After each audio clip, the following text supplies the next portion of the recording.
ఉత్తరాంధ్రలోని assigned భూములకు సంబంధించిన కుంభకోణంలో ఐఏఎస్ నుంచి మండల స్థాయి అధికారుల వరకు పూర్తి స్థాయి విచారణ చేపట్టి కఠిన చర్యలు తీసుకోవాలని జనసేన కార్పొరేటర్ పీతల మూర్తి యాదవ్ ఆరోపించారు.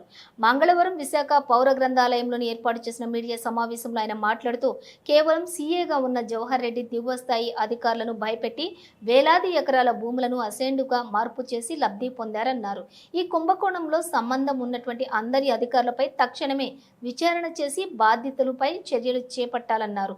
కొత్త ప్రభుత్వం తక్షణమే ఈ అంశంపై ప్రత్యేక దృష్టి సారించాలన్నారు.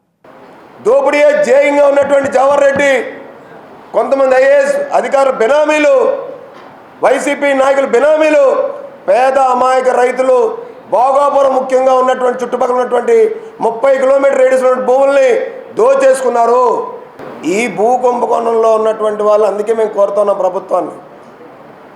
జవహర్ రెడ్డే కాదు, కలెక్టర్ని, భూ వ్యవహారంలో ఉన్నటువంటి ఎవరైతే ఇన్వాల్వ్ అయి ఉన్నారో కలెక్టర్ని, ఆర్డీఓల్ని, జాయింట్ కలెక్టర్ని, తహసీల్దార్ని, కింద స్థాయి సిబ్బంది వరకు ఈ భూ కుంభకోణంలో ఎవరైతే ఉన్నారో రికార్డులను ట్యాంపర్ చేస్తారు. వీళ్ళు రికార్డులను ట్యాంపర్ చేసేటువంటి ఇష్టమైన వీళ్ళు అంటే ఆన్లైన్ వీళ్ళ చేతుల్లో ఉందని, కీ వీళ్ళ చేతిలో ఉందని చెప్పి ఎవరి భూమిని వీళ్ళు రాసేసుకుంటారా, కొట్టేస్తారా, ప్రభుత్వ భూమిని మళ్ళీ దోచేస్తారా?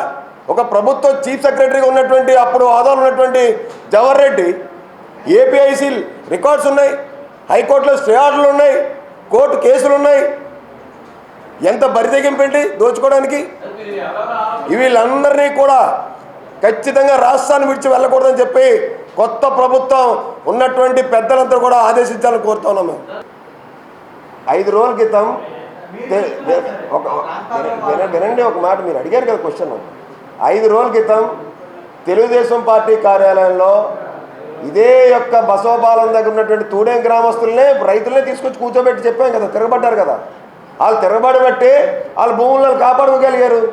రైతులందరూ తిరగబడుతున్నారు. రైతులందరూ ఇప్పుడు ప్రభుత్వ కార్యాలయాలకు వస్తారు.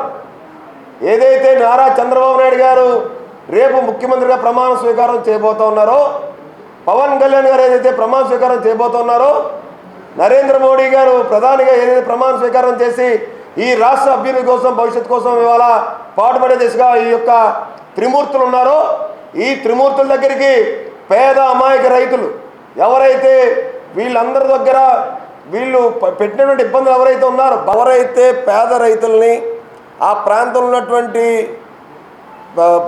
ఏదైతే ప్రభుత్వ భూముల్ని దోచుకున్నారో, అరాచకంగా, అన్యాయంగా, అక్రమంగా ప్రజల సంపదని, ప్రభుత్వ సంపదని దోచుకున్నారో వాళ్ళందరూ రెడ్ బుక్లో